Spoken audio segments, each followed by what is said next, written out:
Hi little skeletons, it is Disney Queen Skelly here. Welcome back to another Disney Media Review. So today we are reviewing The Golden Touch, obviously the story of King Midas, a very popular story, the man who could touch gold, or touch and everything would become gold. Well, Disney did a short on this, so I'm gonna get into the synopses, and then we're gonna get into what I thought about the short itself. So here we go. IMDb rating 6.8 out of 10 stars. Plot summary 1. A dwarf grants the king's wish that everything he touches will turn to gold. When the king finds that he cannot eat, he is no longer happy with the gift. By giving up his worldly property, he finds happiness going from riches to rags. Plot summary 2. King Midas is visited by an elf. The elf turns his cat to gold, then claps his hands and it changes back. Midas begs for the gold touch, but the elf warns him it would be a curse to him. Midas insists. He dances about joyfully at first, but discovers the drawbacks when he sits down to dinner. Fearing death by starvation, he summons the elf and agrees to surrender everything he owns to have the curse lifted.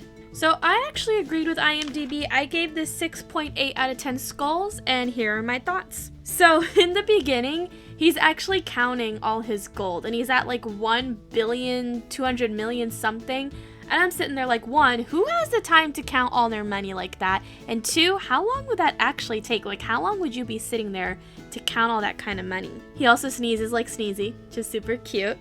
And this is a first. He actually addresses the audience. He's like, oh, like, excuse me, hello, how are you type deal. I will also say the visual aspect of this is a lot crisper than how some of the past Silly Symphonies have been. It seemed a lot, the visuals seemed a lot more crisp. It was very nice. Basically, he was saying like, I don't want women, I don't want wine, I just want money. And I'm over here like, so no sex and no getting drunk.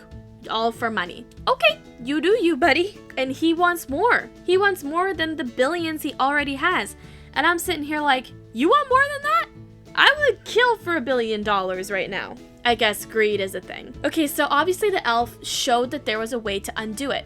And he said to Midas it would be a curse. So my guess is Midas can't undo how the elf did because the elf clapped and the cat went back to normal. So can Midas not clap and have everything go back to normal? Like the elf said to you, it's a curse. So I'm gonna assume that when he transferred the curse over, it wouldn't work the same way as it would for the elf. Also, the elf appears and reappears like the blue fairy does in Pinocchio, so that made me happy. Also, Midas did turn his cat into gold, just so rude. Okay, so one thing I did notice, he touches his cape a lot, and it never turns to gold. So here's where I had some problems. The water in the bird bath turned to solid gold, like it turned into one solid piece of gold, but while the fountain turned into gold pieces and then turned into solid gold, like one solid gold piece. Also, I noticed that the mirror moved a little differently. His reflection moved differently than how he moved, and it actually was confirmed when his mirror self was like doing other things. It was kind of funny. Also, so he has utensils, but then if he touches the utensils and then touches the food, it obviously doesn't turn that to gold. But like if he puts the food to his mouth, that turns it to gold. But then if he touches, say, like a cup and he goes to drink, and then what comes out is gold coins, so it doesn't touch his tongue yet.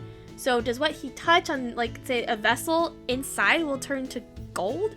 That's where it kind of had. And then it's obviously not just affected by his finger, but can't he control what turns into gold? Because he touches himself a lot of times. He touches his cape, and none of that turns to gold. So, and his like feet don't turn his shoes to gold.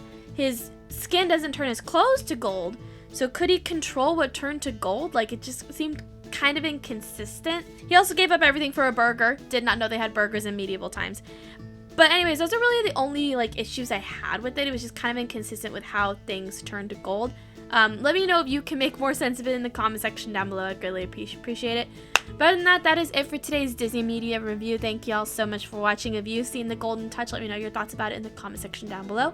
But other than that, I'll see you guys next time. Bye, little skeletons. Please stay safe. I love you guys.